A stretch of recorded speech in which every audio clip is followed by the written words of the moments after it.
welcome to Therabites, where we bring you bite-sized episodes, each one a piece of the puzzle that helps to explain the therapy world, the research behind it all, and how it relates to families. My name is Dr. Dana Poole, physiotherapist and clinical lead at the Healthy Strides Foundation. It is my privilege to be hosting this podcast, one that is directed for families of children with neurodisabilities. We hope to be able to answer some of your questions through this format. To help us navigate our way through these big questions, we have the lovely, the one and only Kate co-hosting this podcast. Welcome, Kate. Hello. Thanks, Dana. Again, such a privilege to be here, continuing our conversations. Yes, so good. It was a good start last week as well. Great question. Thank you. Went deep. Yeah. Which is always good. Gets me slightly nervous. Can we answer it? Let's go. Let's give it a go. I'd like to give you a challenge. Thanks. Thank you very much. Well, I like to start these podcasts with some research that happens in other places because I think it relates to all of us as people, and I just find it interesting what people do for research. Yeah. So did you know that people who describe themselves as night owls tend to have higher cognitive scores than those that prefer morning activities? Wow. And it actually particularly relates to, so they haven't really defined it, but I didn't want to look into it because I didn't want to be classified as an older adult. But older adults, if they are night owls, they do better in cognitive testing. Okay. But if you are younger and you like morning activities, you do better in cognitive testing. So Okay. I feel like we're both, I don't know. I'm going to call myself, right? No, I'm calling myself morning. Morning. And I'm part of the younger crew. But I thought this was interesting. So this research was published in BMJ Public Health. And this research included like tens of thousands of people in it. So it's actually a really big study. But the thing that I found most interesting, whether you're a night owl or not, is that the ideal is still 7 to 9 hours of sleep for high cognitive functioning. But if you sleep more than 9 hours, your cognitive functioning decreases. Wow. Yeah. Okay. That's good to know. Isn't it? So it's like, it's called a U-shaped sort of curve in terms of sleep. So, nice 7 to 9 hours, good for that. Sleeping too much, cognitive goes down. That makes sense. It does though, doesn't it? Yeah. You know how people say they have too much sleep? Yeah. And you're like, I think I've had too much sleep. Yeah. I mean, look, I haven't experienced that since having children, but yeah, back in the day, I can relate. Were you more of a night owl or a morning? Night owl. You were a night sure. owl, okay. Yeah. Okay, so you were definitely night owl and the younger, so your cognitive function probably wasn't as good. No. And I think it's gotten worse. That's why I find these things very interesting. Yeah. You're like, which one do I fall into? Sometimes I go to bed at like 8:30. Oh my gosh, amazing. Yeah. And then what time do you wake up? Look, I'm one of those people that also classically wakes up at that, 3 a.m. time. Oh, yeah. Like, I don't have children, so I know that seems like a luxury right now, but it's because I know I wake up at 3 a.m. and I lie there and I'm like, I'm awake. Is that when you do your best thinking? It is actually great. Yeah. So I have my phone next to me and I have a notepad and I write notes. Oh my gosh. All my ideas come at that time. Yeah. And then I get really sleepy around 4:30. I drop off a little bit and then my alarm goes off for me to exercise and I'm like, that feels rough. Yeah, that's the worst. And you feel like you've just fallen asleep. That's right. That's the worst time, isn't it? Yeah. I can relate to that. So at the moment, just I guess with kids, not as much sleep. Not as much sleep. No. Not at all. Do you sleep during the day? No, I can't unless I'm sick. Oh, okay. Yeah, that's the only time I can sleep during the day. Really? Yeah, my brain does not allow it. Oh, wow. So unfair. Okay, all right. So just surviving on just less sleep. Absolutely. Less than 7 hours, do you think? Absolutely. Oh, gosh, I think like 5 is optimal for me at the moment. That's the dream. Yeah.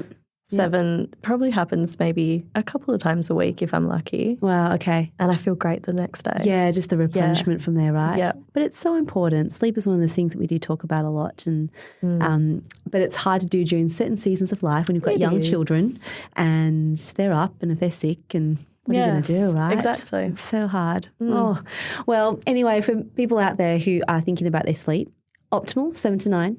There you go. No more than 9. And if you do have more than 9, don't even tell us. We're not interested. We do not want to know. We don't want to know at all. Anyway, we weren't here to talk about sleep, though, so I found that interesting. What question do you have for me today? Okay, so this is one that I've actually talked about with a lot of parents. So it's been a common question that I've had. and that I've also had myself. Okay. And I guess it's a conversation that all parents have, whether you have a child with a neurodisability or a neurotypical child. And it's screen time. Boom, boom, boom. That's a big one. Yeah. And I'm sure the answer differs depending on your child. Yes. And where they're at. Yes. Around neurodisability. Yes. And so I guess I'm interested in knowing your thoughts on that, especially for our children who are less mobile and less sort of able to interact. It can be really easy to use technology and screen time. And I guess I'm curious to know what your thoughts are on that. That's such a good question. Such a good question. Another big one. It's a really big one. Okay. Well, the first place I would start by saying is there is so much confusion around screen time because you can make these generalizations about screen time, but the fact and the reality is we're also immersed in a world where we're surrounded by screens. So we've got to be really careful about, throwing one thing out by just saying blanket rule this or that, because at the end of the day, the minute you make a blanket rule, no one's going to comply with it. Yes, right? Absolutely. So let's start by saying that. Now, the research on this area is actually, it is definitely emerging. And in fact, research in the past has found that parents do feel guilty about screens, even though we're surrounded by it. So it's good to know that, you're not the only one. Everyone's confused by it. And I went to have a look at there's this really big research group happening in Australia at the moment called Digital Child. And there are researchers who are really interested in cognitive functioning, communication, physical activity, just all diverse areas, and wanting to look at what a child growing up in the digital world actually looks like and what the recommendations would be. So really encourage people to have a look at that Digital Child. If you just Google it, you'll see it. And they have got some really nice summaries there. And the one that I think that's really pertinent to this one is the fact that the guidance is really confusing. So the World Health Organization and the Australian government so that young children's screen time should be limited to no more than 1 hour per day for 2 to 5 year olds, and children under 2 shouldn't be exposed to screens at all. Wow. So poor, and I can see how hard that would be, or probably the fact that most of us wouldn't be able to comply with that. Definitely, especially with multiple children. That's right. Yeah. So that's where sort of so that's why it's confusing. You've got this recommendation, and then the UK Royal College of Pediatrics of Child Health, they've actually said that it's impossible to give comprehensive national guidance or limits because the effect of screens depends so much on the context and the kind of content. And so I guess that's where I'd like to focus on today when we're talking about screen time, is that, screen time is TVs, computers, games, smartphones, tablets, right? So, like I said, it's everywhere around us. So there's some new research that's just been published in JAMA Pediatrics, which is like one of the biggest journals around. And this was literally published I think a day or two ago. Oh, wow. Yeah. Great timing. Hot off the press. You didn't even know that, did you? I was like, this is so good. Fantastic. So what they did is they had a look at all the studies that looked at screen time from children from 1978, so oh my gosh, no screen time, to 2023 where you're surrounded by a wall of screens. And they have actually come up, instead of saying a timeline to spend, how much time you can and cannot spend, which I think is dangerous. Yeah. Because it's, again, it doesn't consider children with neurodisabilities. Yes. This talks more about the principles to help guide you through it a little bit more without saying no to screens. Yeah, okay. Because I don't think you can, right? No. That's just the world that we live in. They need exposure to it, I guess. Yeah. So I guess before I go into these guidelines, just to see what it's like for you, how do you use screen time for your kids? Yeah, it's changed, especially since having a second baby. So prior to that, when we just had one child, it was pretty much just used as entertainment when cooking dinner or something like that. Other than that, it was just lots of one-on-one interactions, getting out and about, pram walks, etc.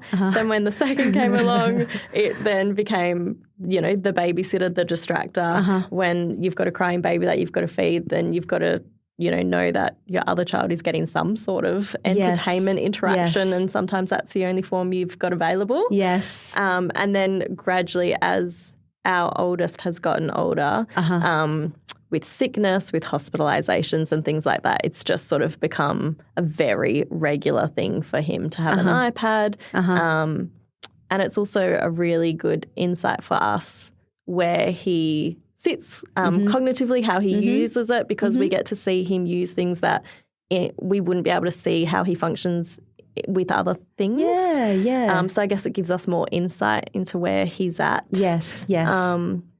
But yeah, I guess it's, Well, how do you feel about that? Does that concern you, how much screen time he uses at the moment? Now. You do feel it? Yeah. Okay. So before we were like, oh my God, this is amazing. He can navigate this and wow, that's incredible. And then now it's sort of like, okay, like what else could we be doing other than screen time? Sure. Yeah. Okay, all right.